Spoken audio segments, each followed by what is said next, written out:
Ever been on a project where everyone's ready to hit launch, Oh, yeah. but someone keeps hitting the brakes over the tiniest details? I've been that someone. It's like watching a marathon runner trip inches from the finish line. Ouch. That, my friend, might just be a case of perfectitis in action. Oh, yeah. And today we're diving into Office Epidemics by Serum, Roga. which helps us diagnose and treat this all-too-common workplace ailment. Like a common cold going around the office. Exactly.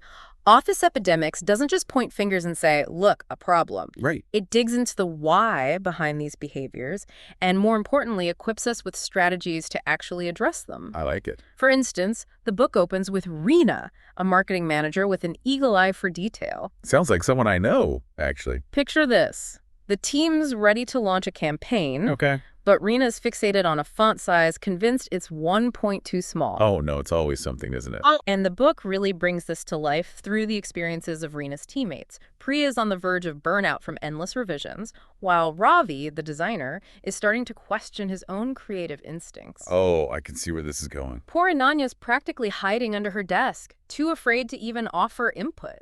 This isn't just about one person's eccentricities, it's impacting the whole team's ability to function. Big time. And this is where understanding perfectitis becomes crucial. It's not simply about striving for excellence. Right. It's about the detrimental impact this relentless pursuit of flawlessness has on everyone involved. It's a subtle but important distinction. So how do we actually define perfectitis? How do we know if it's a mild case of attention to detail or a full-blown epidemic? Well, Office Epidemics characterizes perfectitis by this overwhelming need for everything to be impeccable, even at the expense of efficiency, deadlines, and team morale. Big missed deadlines, stifled creativity, and an overall sense of walking on eggshells. Those are all red flags. So basically, when striving for perfection starts doing more harm than good, Yeah, pretty much. it's time to start asking some serious questions. Absolutely.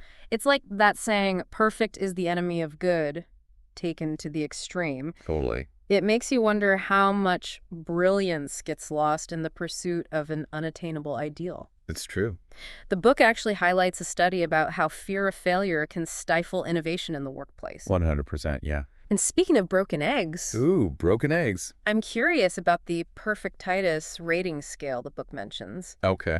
It sounds like a helpful tool for gauging the severity of the issue. Yeah. How does that work? So it's a brilliant little tool. Right. It asks a series of pointed questions to help you assess the situation, whether it's your own perfectionistic tendencies you're evaluating or those of a colleague. Got it. For example, it asks things like, how often do they delay decisions to gather more information? Right. Or do they struggle to delegate tasks, fearing no one else can do it right? So it's about recognizing those telltale signs, those recurring patterns of behavior. It's like holding up a mirror to our own work habits. Yeah, for sure. Depending on where someone falls on that scale, the book offers different strategies for tackling the issue. That's right. Which brings us to the ready and progress frameworks, the book's answer to, now what do we do? Right. Let's say we have a colleague, let's call him Mark, who seems to be grappling with perfectitis. Okay, Mark. How can the ready framework help us navigate that situation?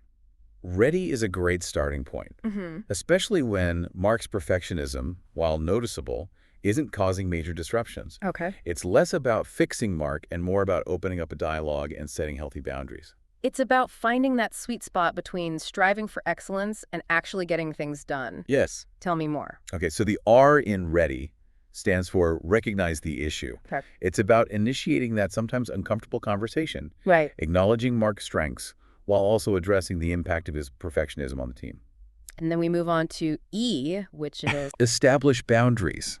This is where you collaborate with Mark to set realistic expectations for deadlines, revisions, and feedback cycles. okay. It's about finding that balance between high quality and efficient workflow. It sounds like it involves a lot of clear communication and setting those expectations early on. Yes. What about the rest of the letters in ready? What do they represent? A is for agree on standards. Okay.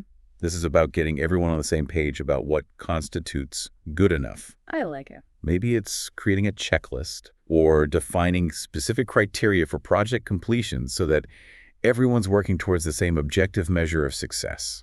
So no more subjective feedback like, it just doesn't feel right yet. That's Exactly. got to be a relief for everyone involved. Right. The D in ready stands for delegate tasks. Okay. Sometimes the best way to support someone navigating perfectitis is to help them prioritize and delegate. Sharing responsibility for certain tasks or bringing in team members with specialized skills can alleviate some of the pressure and create a more balanced workload. For sure. Makes sense. Sharing the load can make a world of difference. So what's the why all about? Yield to progress. Okay. This is that crucial reminder that sometimes done is better than perfect. I love it. It's about celebrating those incremental wins, focusing on moving the project forward, and embracing the iterative nature of creative work. I love that. Yield to progress. It's like a mantra for breaking free from the shackles of perfectionism. Right. But what about when it's not Mark, but us? Ooh. What if we're the ones grappling with these tendencies? That's where the progress framework comes into play. Okay. They're all about self-management and provides a roadmap for tackling those ingrained perfectionist habits. I like it. We can think about it as a toolkit for personal growth in that area. Okay, self-help time. Give me the lowdown on this progress framework. You got it. Where do we even begin to untangle our own perfectionist tendencies? Well, it starts with P, which stands for prioritize what matters. Okay. Think of it like that 80-20 rule, Right. focusing on the 20% of our efforts that truly drive the majority of the results. Got it. It's about learning to discern between striving for excellence in the things that matter most and letting go of the need to perfect every single detail. So it's about choosing our battles wisely, Exactly. focusing our energy where it makes the biggest impact. Yeah. What comes next in our progress? The R reminds us to recognize diminishing returns. Okay. We've all been there, right? Oh, yeah. Pouring hours into a task that's 99% there. Right. But that last 1% feels like an uphill battle. The worst. The progress framework encourages us to recognize when we've hit that point and redirect our energy towards something more productive. It's like trying to squeeze water from a stone. Yes. Eventually, you have to acknowledge it's time to move on. What's next on our journey to progress over perfection? Or encourages us to outline clear goals. This is about breaking down those big, hairy, audacious goals Love it. into smaller, more manageable milestones. Right. Instead of make this the best presentation ever, Right. it's finalize the slides by Friday, gather feedback by Monday, and finalize the deck by Wednesday. So much more manageable. Right. It's about creating a clear roadmap, breaking down those overwhelming tasks into bite-sized pieces. I can see how that would make a huge difference in managing that feeling of overwhelm that often accompanies perfectionism. 100%. What do the remaining letters in progress have in store for us? G stands for gauge progress over perfection.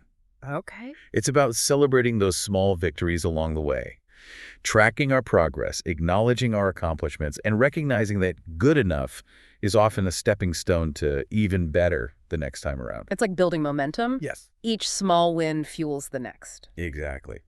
All right, we're on a roll. What do the final letters RESS represent in our progress journey? R encourages us to release control, which can be a big one for those of us who like to have a hand in everything. Right. Delegating tasks, trusting our colleagues, and recognizing that we don't have to shoulder the entire burden alone is a crucial step in breaking free from perfectionism. It's about embracing collaboration and recognizing that we can achieve amazing things when we work together. Absolutely. What about the E and the 2 S's?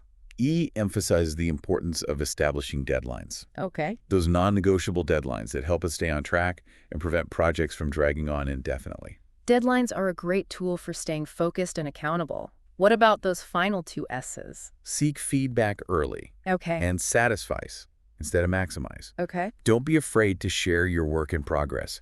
Gather feedback from trusted colleagues and incorporate their insights along the way. Right. And remember, sometimes good enough truly is good enough. I love that. Don't let the pursuit of an unattainable ideal prevent you from putting your work out there. These frameworks are like having a toolkit for navigating those tricky internal and external dynamics of perfectionism. Totally. It's fascinating how Office Epidemics goes beyond simply identifying a problem and actually equips us with practical strategies for addressing it. Yeah, and it all circles back to that powerful message. What's that? Done is better than perfect. Imagine applying that to your creative pursuits, your passion projects, even your personal life. Wow. What could you accomplish if you silenced that inner critic and allowed yourself to simply create, experiment, and dare I say, make a few glorious mistakes along the way? That's such a powerful thought. It's a reminder that imperfection isn't something to fear, but rather an integral part of the creative process of growth, of innovation. And for those who want to delve deeper into this idea, Office Epidemics even recommends a course on embracing imperfection. I love that. As we wrap up our deep dive into Perfectitis, here's something to ponder. While the book focuses on the workplace, this pursuit of perfection can seep into all areas of our lives. Totally. It's a pervasive cultural phenomenon. Yeah. Where do you see it manifesting in your own life? How might embracing imperfection, progress over perfection, lead to greater fulfillment, creativity, and even, dare I say it, joy? That's the real question, isn't it? It's about finding that balance between striving for excellence and embracing the perfectly imperfect journey along the way. Food for thought as you navigate the marathon that is life sometimes. It's about enjoying the run, not just obsessing over the finish line. Well said. That's all the time we have for today's deep dive into Perfectitis. We'll see you next time.